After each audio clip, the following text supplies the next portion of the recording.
Robert isn't a hero because he wears the Mecha Man suit. He only becomes one the moment he realizes he doesn't need it. Dispatch hides one of its best character arcs behind jokes and chaos, but when you break the story down, Robert's journey isn't about fighting villains, it's about fighting fatalism, identity, and the belief that his life only matters if he dies in the armor. And the writers left you with the breadcrumbs in episode 1. So today I want to break down Robert's full arc, the man behind the mask, and why his story quietly carries the emotional weight of Dispatch's entire narrative. Robert, as he admits later in the game, always believed that his fate was to die in the Mecha Man suit, and you can see the fatalism all over his early actions. He moves through the start of the story with a resentful, almost self-destructive attitude that's echoed perfectly in his apartment. It's literally just a chair, no furniture, no decorations, no sign of a real life at all. It's just depressing, and it's meant to be. It reflects exactly where Robert is emotionally. He's lonely, checked out, and he is barely hanging on. Things only spiral further when his revenge plan backfires and the Mecha Man suit, which is the only thing he's built his entire identity around, is destroyed when he gets ambushed by Shroud. Losing it isn't just a failed mission, but it also shatters the only purpose he thought he had. And when the reporters start piling on and publicly tearing into him, it only reinforces his fear that he's unimportant and forgettable. After losing the one thing that gave his life meaning, Robert finally hits true rock bottom. You see it in the scene where he eventually gets beaten down by the Skittle thugs. He's exhausted, humiliated, and mentally broken. But what makes Robert compelling, even in that state, is that he's outnumbered, beaten, and stripped of everything that he thought made him a hero, but he still chose to stand up and fight for people being hurt. Even when he has nothing, he still tries to do what is right. Robert hits his absolute lowest point when he gets jumped, and it's blonde Blazer who pulls him back from the edge when she rescues him. The second she steps in, you can see something in him shift. She's the first person to actually show him genuine care after losing the Mecha Man suit, and she becomes the spark that starts bringing some of the light back into his life. It all begins in the simplest way possible, and that's grabbing a drink together. Now, the bar scene isn't about flirting or about jokes, but it's actually about Robert being treated like a real person for the first time in years. Blazer asks him questions that he's never had to answer because nobody's bothered to care about the man underneath the armor. And his answers actually reveal how much he's been struggling. He's in financial ruin, he's isolated, and he genuinely believes being a hero is the only thing he's good at. What hits even harder is how uncomfortable he gets when she is kind to him. Robert doesn't know how to accept help because deep down he doesn't think he deserves any. The rest of the night leads them to the billboard, and this, in my opinion, is the most important Robert scene in the entire game. It's the moment everything about the man behind the mask becomes clear. The billboard scene is powerful because it isn't for anyone else. It's the first time Robert finally says out loud what he's been too afraid to admit to himself. He talks about the Mecha Man legacy, about every pilot before him dying, and you can feel how much he believes that's supposed to be his fate too. This is the moment where all of that weight finally cracks. And this is where Blazer quietly becomes crucial, not for romance, but for identity. She challenges the belief that he's nothing without the suit. She tells him that he has skills worth sharing, that he could teach others, and that he doesn't have to follow the same tragic path that every Mecha Man before him walked. She shows him a version of himself that he's never considered, which is someone who's allowed to choose his own future. By the time the billboard scene ends, something in Robert changes. It's small, but it's real. For the first time, he sees the possibility of a life outside the suit. Not hope yet, but the first spark of wanting something more than dying in a legacy he never chose. And that shift becomes the emotional turning point that shapes every decision he makes for the rest of the story. Robert's new life starts at SDN, where he's introduced to a team made up of former villains known as the Phoenix Program, and more specifically, the Z Team. The most infamous of the bunch is InvisiGal, who I won't go into too deep of a dive since I've already covered her in a previous video, but her and Robert's relationship is very much a mentor-mentee dynamic. She struggles early on and is at risk of being cut, but Robert steps in and shows her that he believes in her. He tells her that she can choose her own fate and she doesn't have to be defined by her past. And this is where it gets really interesting on a deeper level. Robert sees himself in InvisiGal, her self-doubt, her fear of failing, her insecurity around her identity.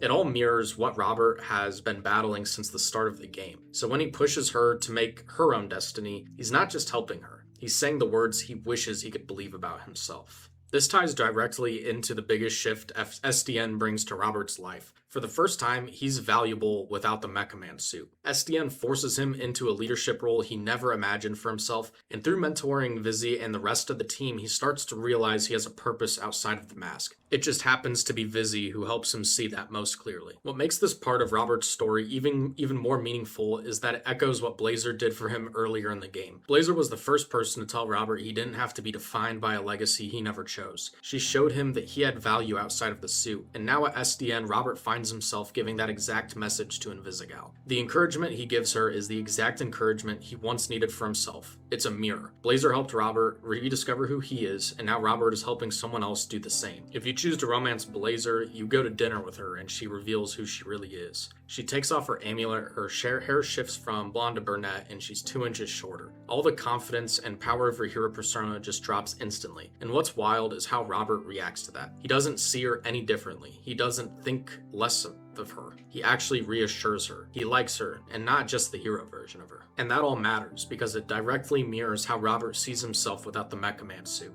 He used to look at plain old Robert as someone weak, unimportant, someone who wasn't worth anything without the armor. But when he sees Mandy without her powers, he doesn't judge her the way he judges himself.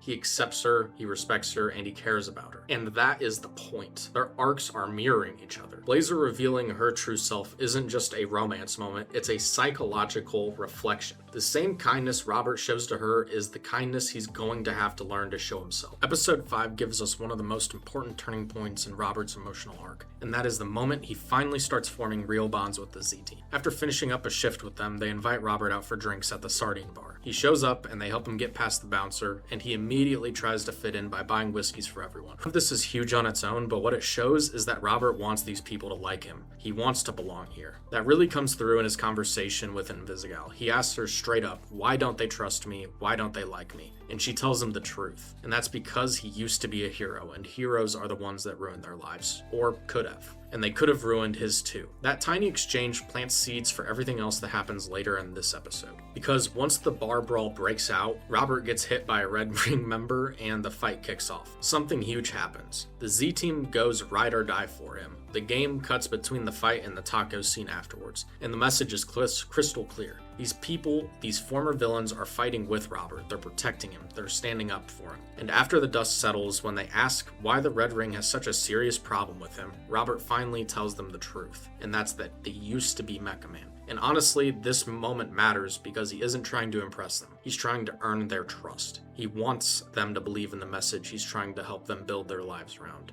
The reactions hit hard. Flambe freaks out and almost incinerates him, but then Golem steps in front of the blast, literally shielding Robert with his own body. It's the strongest signal we've seen so far that Robert has found something that he's never had before, and that's a found family. A group of people who don't just tolerate him, but they'll fight beside him. Episode 6 is a direct continuation of everything Episode 5 set up about found family. The episode opens with Robert testing a prototype astral pulse, and even though it's just a test, the entire Z team shows up to watch. That detail alone says a lot. These people are here because they care about Robert. Not the suit, not the symbol, but the person underneath it all. But the test goes wrong. The prototype fails and it explodes. And from the Z team's perspective, it looks like Mecha Man just blew up again. The moment Robert wakes up and makes it back to his desk, he finds a bottle of whiskey waiting for him from the entire team. It's such a small gesture, but it hits hard. It proves the connection that they formed in episode 5 wasn't just a bar fight bonding, but it's these people genuinely care about him. When Robert goes home after his shift, we get one of the most revealing moments of his entire arc. He has a quiet monologue with Beef in his apartment before the Z team ends up coming over, and depending on your dialogue choice, he finally admits a truth that he's never said out loud. I don't want to die in that suit. And what makes that confession land is what he says next. And that's for a long time, maybe he did want that. Maybe dying in the suit felt like the only thing he deserved. It's a brutally honest moment that ties together everything that he's carried since episode 1. The guilt, the fatalism, and the belief that the Mecha Man legacy ends only one way. And it hits even harder because it comes right after the prototype suit explodes with him still in it. In Robert's mind, it feels like the universe is confirming what he already feared, and that being Mecha Man just isn't isn't gonna happen again. But instead of spiraling the way he did earlier in the story, Robert reacts completely different this time. Instead of clinging to the suit, he lets it go for the first time. He genuinely starts to believe that it might be okay if he isn't Mecha Man anymore. Maybe it's okay to just be Robert, and that acceptance doesn't come from defeat. It comes from growth. Because now he finally has people who care about him without the armor. The Z-Team arriving at his apartment makes that symbolism even stronger. They show up to his apartment unannounced because Robert didn't invite them, didn't plan on anything, and they just showed up because they want to be there for him. And each one of them brings a lamp. Not furniture, not decorations, but lamps. Each lamp reflects the character bringing it, and it becomes the perfect symbolic moment. These people, these former villains, are literally bringing light into a space that used to represent how empty and isolated Robert's life felt. His depressing, lifeless apartment becomes warm, chaotic, and just full of people who have become his found family. His home isn't empty anymore, and neither is he. This episode then closes with one of the most emotional, powerful beats in Robert's story, and that's the balcony scene with Chase. Chase asks a simple question. Why do we keep helping people as heroes, even when we might not ever get a thing? And no matter which dialogue option you pick, the point stays the same. And that's Robert helps people because it's the right thing to do. But then Chase asks whether the Z-Team knows the difference between doing something heroic because it's right, or doing it because they think it's the only thing they can be. This hits Robert hard because it immediately makes him think of InvisiGal. He remembers how she almost walked off the team earlier and how convinced she was that her powers made her destined to be a villain. That her story was already written, and Robert totally gets it. The moment she talked about fate, he looked up at the same stars that he once told her to fuck. He doesn't believe destiny should control her life, and deep down he doesn't want destiny to control his either. And this is where the mirror between the two becomes crystal clear. Robert had a support system back in the day with Chase and his dad. People who kept him from collapsing under his legacy. InvisiGal never had that. She never had someone to ground her, to guide her, or to believe in her the same way he needed people to believe in him. And when Robert talks about her fate not defining her, you can tell he's not just talking about her. He's also talking to himself too. If he believes she deserves a second chance, then he has to start believing he deserves one as well. If her fate isn't fixed, then maybe his isn't either. The balcony scene is the moment that Robert realizes that the same compassion, empathy, and hope he gives to InvisiGal is the compassion, empathy, and hope he's finally learning to give himself. Episode 7 puts Robert in one of the toughest emotional positions he's been in since the start of the story. Chase is in the hospital, InvisiGal suspended, and the Z-Team is shaken and angry. And when they go to take a vote on whether she should stay in the team, most of them want her gone. They've seen enough. They are hurt, and they're scared, and they simply just don't trust her. And this is where Robert steps in, and it's not because it's easy, and not because she didn't make mistakes, but he believes in second chances. Everything he said on the balcony in episode 6 comes full circle. He knows what it feels like to think your fate is already written. He knows what it feels like to believe you're destined to fail. And he knows if someone doesn't have support when they're at their lowest, they don't get better, and they break. That's exactly why he defends InvisiGal, because taking a support system away from someone who's spiraling doesn't fix them, and it actually ends up relapsing them. Robert understands this better than anyone because he had support when his own life fell apart, and it saved him. InvisiGal didn't have that, and if he turns his back on her now, he becomes exactly what nearly destroyed him earlier in the story. That ties directly into the locker room scene that follows, where InvisiGal finally confesses that she was the one who ruined his life. She destroyed the Mecha Man suit. She wrecked his legacy, and she derailed everything he believed he was meant to be. And even after all of that, it still makes sense for Robert to forgive her. Not because her actions were harmless, and not because he's naive, but because he genuinely believes that a person's past does not dictate their future. If he believes her fate doesn't define her, then he has to stand by that belief when it matters most. Robert believes in the Z-Team, and not just who they are now, but who they can become. And this is the uncomfortable, tricky part of the story. Defending InvisiGal here is completely consistent with his character, even if it makes some players mad. It's the same lesson Robert has been learning all game, and that's that people deserve the chance to change. That their worst moment isn't their destiny, and that pushing someone away when they need help the most only guarantees that they fail. And it's a messy, emotional scene, and that's exactly why it matters in his art. Now, before episode 8 fully kicks off, there's one moment that ties everything together from the earlier episodes directly into the finale. After Robert is rescued from the Red Ring's torture, trying to find the astral pulse, Blazer brings him back up to that same billboard from episode 1, and it's the exact place where she first saw the man behind the mask. mask. They talk briefly about what InvisiGal's plan might be with the astral pulse, but the emotional core of the scene lands right after that. As explosions start going off across the city, Blazer looks overwhelmed. She's scared, stressed, and clearly processing the weight of what's happening. And then there's Robert. He's bruised, exhausted, and barely able to stand after hours of torture,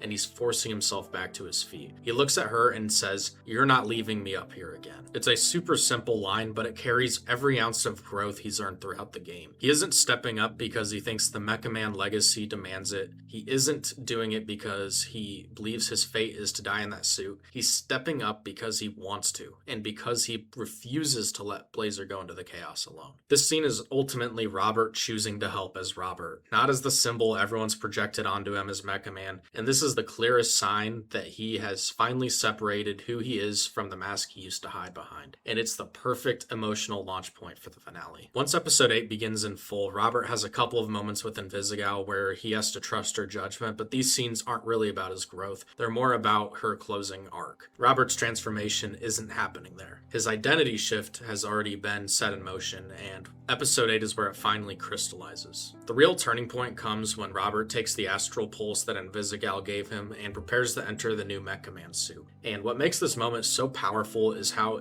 directly it mirrors the opening of the entire game. In episode 1, we watched Mecha Man step into the armor, the symbol, the legacy, the destiny everyone expected Robert to inherit. But here at the end of the story, it's not Mecha Man stepping into the suit. It's just Robert. This time he's not doing it because he's fated to die in the armor. He's not doing it because the legacy demands it, and he's not doing it to live up to the men that came before him, and he's not hiding behind the mask. He's doing this because he chose to. This moment ties his entire identity arc together. Robert isn't becoming Mecha Man, he's claiming the suit as Robert. He finally understands that the armor doesn't define him, he defines the armor. So when he finally steps into the mech for the final confrontation with Shroud, it's not the tragic acceptance of a destiny he's been running from, it's the dead opposite. It's Robert proving he can carry the legacy without being crushed by it, that he can be the man behind the mask and still be a hero. The final confrontation isn't about Mecha Man, it's about Robert choosing who he wants to be. The final confrontation with Shroud is where everything Robert has learned finally comes to a head. When Shroud fires a shot at Robert, InvisiGal throws herself in front of it, taking the bullet and saving his life.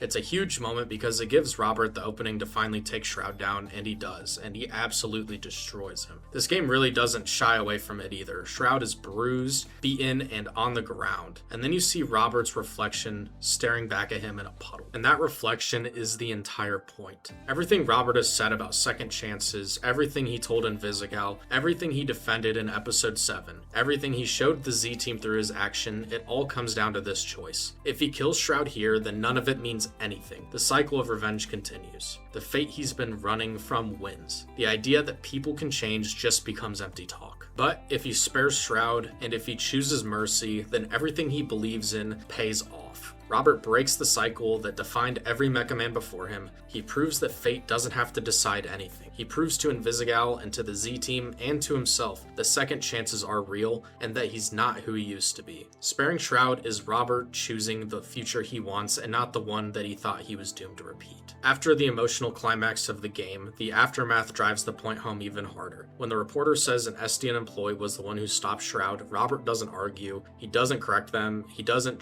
chase recognition, he doesn't need to. He knows who he is now, and he knows what he did. Being Robert is finally enough. And then you see that ripple effect of that choice on everyone else. InvisiGal gets the chance to finally step out of the shadow of her powers and of her past. She's not doomed to be a villain, not with a real support system behind her this time. Blazer gets to reclaim her identity as Mandy without fear, and she's the one who helped Robert reclaim his. And the entire Z team, this weird, broken, stitched together little family, stands together in that final picture, and that final shot says everything. Robert's arc is complete. He's no longer a legacy. He's no longer a fate waiting to happen. He's the man behind the mask, and he finally chose who he wanted to be. Thank you to everyone who supported my Blazer video, my InvisiGal video, and now this video. Your support means the world to me, and it makes making these videos so much more fun. If you have your own thoughts about Robert or your own insights, please share them in the comments section down below. I love interacting and sharing thoughts and opinions with all of you down there, and I really do try to respond to as many as possible, but I always can't do that. And with all that in mind, thank you for watching my Dispatch mini-series, and I hope to see you in the next one soon.